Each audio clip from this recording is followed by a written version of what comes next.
कौन है इंस्टाग्राम पर धूम मचाने वाली है विदेशी बाला? बॉलीवुड के वो गाने जिन पर पानी की तरह पैसा बहाया गया। क्या है कोटा का काला सच? सांपों के आग से फोटो खींचने की सच्चाई आई सामने। सद्दाम हुसैन ने अपनी आखिरी ख्वाहिश में ये क्या मांग डाला था? महेश बाबू और नम्रता शिरोडकर ने की थी शर्तों पर शादी। और कैसे इंडोनेशिया को भारत ने चखाया मजा, जानने के लिए बने रहिएगा अंत तक। Fact number 12। दोस्तों, क्या आपने देखा इन खूबसूरत बला को? कौन है ये विदेशी बाला जिसने इंस्टाग्राम पर धूम मचा रखी है? इनका नाम जूलिएटा है। ये अर्जेंटीना की रहने वाली है। पेशे से एक मॉडल और सोशल मीडिया इन्फ्लुएंसर है। दिखने में बेहद ही खूबसूरत और अपनी अदाओं से लोगों को दीवाना बनाने वाली ये मॉडल इंस्टाग्राम पर छाई हुई है। लोगों को इनके वीडियोस और फोटोज बेहद पसंद आते हैं और इन्हें फॉलो भी करते हैं। इंस्टाग्राम पर इनके 1.4 मिलियन फॉलोअर्स हैं, जिनकी संख्या लगातार बढ़ती जा रही है। Fact number 11। दोस्तों, इंस्टाग्राम पर लड़कियों का जादू तो छाए रहता है, लेकिन इसमें लड़के भी पीछे नहीं है। बहुत से ऐसे इंस्टाग्राम इन्फ्लुएंसर्स हैं जिन्होंने इंस्टाग्राम पर अपना जादू चला रखा है और लोग इनके पीछे पीछे चले जाते हैं। जी हाँ, हम बात कर रहे हैं सोशल मीडिया इन्फ्लुएंसर विपुल मिश्रा की। इंस्टाग्राम पर रील्स बनाकर लोगों को एंटरटेन करने वाले विपुल मिश्रा अपनी कॉमेडी से लोगों को अपनी ओर आकर्षित कर लेते हैं। विपुल मिश्रा के इंस्टाग्राम पर 1 मिलियन से ज्यादा फॉलोअर्स हैं। आपको बता दें, मिश्रा जी हर शाम 6 बजे इंस्टाग्राम पर वीडियोस अपलोड करते हैं। Fact number 10। क्या आप जानते हैं बॉलीवुड के कुछ गानों पर इतना ज्यादा पैसा खर्च हुआ है कि उन पैसों से कांतारा और सैराट जैसी पूरी फिल्म बनाई जा सकती थी। ओ अंतावाम मावा गाना, जो कि पुष्पा फिल्म का है, इस गाने के लिए 5 करोड़ रुपए खर्च किए गए थे। चौथे नंबर पर है मलंग, जो कि धूम 3 का गाना है। इसको बनाने में भी 5 करोड़ रुपए खर्च किए गए थे। इस गाने का सिर्फ सेट लगाने में 2 महीने लग गए थे। राम चाहे लीला राम लीला फिल्म का गाना है। प्रियंका चोपड़ा ने ये आइटम नंबर करने के लिए 6 करोड़ लिए थे। दूसरे नंबर पर है party all night boss movie के इस गाने को बनाने में 6 करोड़ लगाए गए थे और 600 फॉरेन मॉडल्स को लिया गया था। और पहले नंबर पर आता है रजनीकांत की सुपरहिट फिल्म रोबोट 2.0 का गाना यंथारा लोकापू सनड्राइव। इस गाने को 20 करोड़ रुपए खर्च करके बनाया गया था और 4 अलग अलग सेट लगाए गए थे। Fact number 9। 15 साल पहले इराक के राष्ट्रपति सद्दाम हुसैन को फांसी दे दी गई थी। सद्दाम हुसैन ने अपने देश के लिए कई बलिदान दिए थे। अदालत ने जब सद्दाम हुसैन को फांसी का हुक्म दिया तो सद्दाम हुसैन ने अमेरिकी सैनिकों से कहा कि उन्हें उनका कोट लाकर दिया जाए, क्योंकि उन्हें ठंड लग रही है। उनकी बात मान ली गई और उन्हें कोट लाकर दे दिया गया। जिस दिन उन्हें फांसी दी जा रही थी उस दिन अमेरिका सिपाहियों ने उनसे पूछा कि तुम्हारी आखिरी ख्वाहिश क्या है? सद्दाम हुसैन ने कहा कि मुझे मेरा कोट लाकर पहना दिया जाए। सिपाहियों ने इसकी वजह पूछी तो सद्दाम हुसैन ने कहा कि मुझे ठंड लग रही है और ठंड की वजह से मेरा शरीर कांपने लगेगा और मैं नहीं चाहता मेरे लोग मुझे इस तरह से देखें और उन्हें लगे कि मैं मौत की वजह से डर रहा हूँ। Fact number 8। दोस्तों, कोटा को एजुकेशन हब माना जाता है। बड़ी बड़ी गवर्नमेंट जॉब की तैयारी के लिए बच्चे कोटा जाकर ही पढ़ना पसंद करते हैं और कोटा हर साल बड़ी संख्या में बच्चों को सिलेक्शन भी दिलाता है। लेकिन आज हम आपको बताने जा रहे हैं अजीब कहानी। ये फोटो कोटा के एक हॉस्टल का है, जहाँ पर पंखे के नीचे ग्रिल लगा दी गई है। असल में कोटा में हर साल लाखों बच्चे पढ़ने आते हैं, जिसमें से आधे अपने पेरेंट्स के जोर देने की वजह से आते हैं और फेल भी हो जाते हैं, जिसकी वजह से डिप्रेशन में जाकर आत्महत्या करने के बारे में सोचने लगते हैं। यही कारण था कि 2022 में 15 बच्चों ने कोटा में आत्महत्या कर ली थी और 10 सालों से 120 से भी ज्यादा बच्चे सुसाइड कर चुके हैं। पंखे से सुसाइड अटेम्प्ट कम हो, इसी वजह से वहाँ हॉस्टल में इस तरह से पंखों को कवर कर दिया गया है। Fact number 7। दोस्तों, लैंड रोवर गाड़ी का एडवर्टाइजमेंट कितना तगड़ा होता है ये बात आपको भी पता चल जाएगी। लैंड रोवर ने एक भारी भरकम ट्रेन को 100 मीटर तक खींच कर दिखा दिया। इतना ही नहीं, सड़क पर 1 लाख किलोग्राम वाले ट्रक को भी ये गाड़ी खींच चुकी है। इस बात से आप समझ गए होंगे कि ये गाड़ी कितनी मजबूत है। इस गाड़ी में हमें 2997 सीसी का इंजन मिलता है, जो कि बहुत पावरफुल होता है। दुनिया की बेस्ट टोइंग कैपेसिटी के साथ ये गाड़ी मार्केट में उतारी जाती है, जिसका कोई तोड़ नहीं है। दूसरे एडवर्टाइजमेंट में दिखाते हैं कि ये गाड़ी चाइना की 999 सीढ़ियों को 45 डिग्री के एंगल से आसानी से चढ़ लेती है। ये देखने के बाद तो कहना होगा रेंज रोवर बेस्ट गाड़ी है। Fact number 6। इंडिया इंडोनेशिया से पाम ऑयल इंपोर्ट करता है, क्योंकि हमारे यहाँ पर पाम ऑयल बहुत ज्यादा मैन्युफैक्चर नहीं होता है। लेकिन थोड़े दिन पहले ये हुआ कि इंडोनेशिया ने इंडिया को पाम ऑयल देने से इनकार कर दिया। इंडिया के लिए ये बहुत बड़ी समस्या थी, क्योंकि हमारे यहाँ पर मांग ज्यादा है और हमें 50% ही इंडोनेशिया से मिलने वाला था। इसी बीच इसके दाम भी बढ़ गए और स्टॉक मार्केट क्रैश हो गया। लेकिन फिर कुछ ऐसा हुआ कि ऊंट पहाड़ के नीचे आ गया। इंडोनेशिया में गेहूं की तादाद कम हो गई और इंडोनेशिया ने भारत से मदद मांगी। अब यहाँ पर मोदी जी ने दिमाग लगाया और इंडोनेशिया से कहा कि उन्हें जितना भी गेहूं चाहिए वो ले सकते हैं और इसके बाद में हमें पाम ऑयल दे दें बजाय पैसे देने के। और इस तरह से इंडोनेशिया अपने ही जाल में फंस गया। Fact number 5। दोस्तों, साउथ के सुपरस्टार चॉकलेट बॉय महेश बाबू को सब जानते हैं। महेश बाबू सुपरस्टार तो हैं ही, साथ ही अपने नियम कायदे और कानून के पक्के हैं और इतने पक्के हैं कि अपनी शादी के वक्त अपनी होने वाली पत्नी, जो कि सुंदरता का खिताब जीत चुकी थी, उनके सामने भी शर्त रख दी थी। लेकिन बदले में उनकी पत्नी ने भी एक शर्त रखी। महेश बाबू और नम्रता शिरोडकर की शादी 2005 में हुई थी। महेश बाबू ने कहा कि शादी के बाद उन्हें अपना काम छोड़ना पड़ेगा। नम्रता ने शर्त को मान लिया और महेश बाबू से कहा कि मैं बंगले में रहने की आदी नहीं हूँ, इसलिए आपको शादी के बाद मेरे साथ फ्लैट में रहना पड़ेगा। इस तरह से दोनों ने एक दूसरे की शर्तों को मान लिया और आज एक खुशहाल शादीशुदा जिंदगी बिता रहे हैं। Fact number 4। नाइकी कंपनी एक पॉपुलर ब्रांड है। इस कंपनी के बहुत सारे प्रोडक्ट आते हैं, जिनमें जूते भी शामिल है। लेकिन क्या आप जानते हैं कि इस कंपनी ने एक बार ऐसा जूता बनाया था जिसके बनाने के बाद ही ही ओलंपिक ने अपने खिलाड़ियों के लिए इसे बैन कर दिया। इसमें एक ऐसा सिस्टम लगाया गया था कि दौड़ने पर यह जूता एथलीट को रिटर्न एनर्जी देता था, यानी कि टेक्निकली खिलाड़ियों को सपोर्ट मिलता था। ओलंपिक द्वारा इसे टेक्निकली चीटिंग माना गया और इसे खिलाड़ियों के लिए बैन कर दिया गया। फैक्ट नंबर 3, आप भी बचपन से ऐसी कहानियां सुनते आ रहे होंगे। जो भी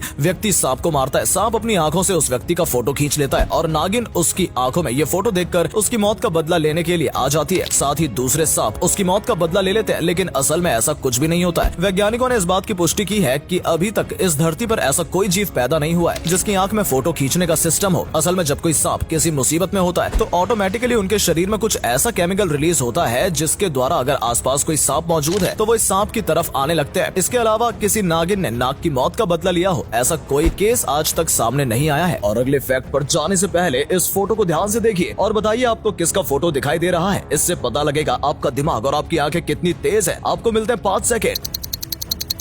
फैक्ट नंबर 2, दोस्तों क्या आप जानते हैं हमारे देश में बहुत से ऐसे लोग हैं जो कि बाहर जाकर दूसरी कंट्री में रहना पसंद करते हैं और ये संख्या हजारों में नहीं बल्कि लाखों में। सबसे पहले नाम आता है अमेरिका का, जहां पर 50 लाख से ज्यादा भारतीय रहते हैं। इसके बाद भारतीय यूएई यानी कि दुबई में जाकर रहना पसंद करते हैं। 35 लाख से ज्यादा भारतीय दुबई में रहते हैं। इसके बाद नाम आता है मलेशिया का, जहाँ पर 30 लाख से ज्यादा इंडियंस पाए जाते हैं। इसके बाद आता है सऊदी अरेबिया का, जहाँ पर 25 लाख भारतीय रहते हैं। इतना ही नहीं, म्यांमार जहाँ पर बहुत ज्यादा प्रॉब्लम है, वहाँ पर भी 20 लाख से ज्यादा भारतीय रहते हैं। इंग्लैंड में लगभग 20 लाख के आसपास और कनाडा जहां पर करीब 17 लाख भारतीय रहते हैं। फैक्ट नंबर 1, दोस्तों आपने भी कभी ना कभी भूकंप के झटके तो झेले ही होंगे। छोटे छोटे झटके लगने पर हमें सब कुछ हिलता हुआ महसूस होता है। इसके अलावा जब बड़े झटके लगते हैं तो जान माल का नुकसान भी देखने को मिलता है। लेकिन क्या आप जानते हैं अगर पृथ्वी पर 12.5 मैग्नीट्यूड का अर्थक्वेक आएगा तो क्या होगा? आप सोच भी नहीं सकते। दोस्तों अगर इतने मैग्नीट्यूड का अर्थक्वेक पृथ्वी पर आएगा तो पृथ्वी को 2 हिस्सों में टूटना पड़ेगा। जी हाँ दोस्तों, पूरी पृथ्वी बीचों बीच से फटकर 2 हिस्सों में बट जाएगी। वैसे अभी तक पृथ्वी पर 9.5 मैग्नीट्यूड से ज्यादा का अधिक भूकंप नहीं आया है।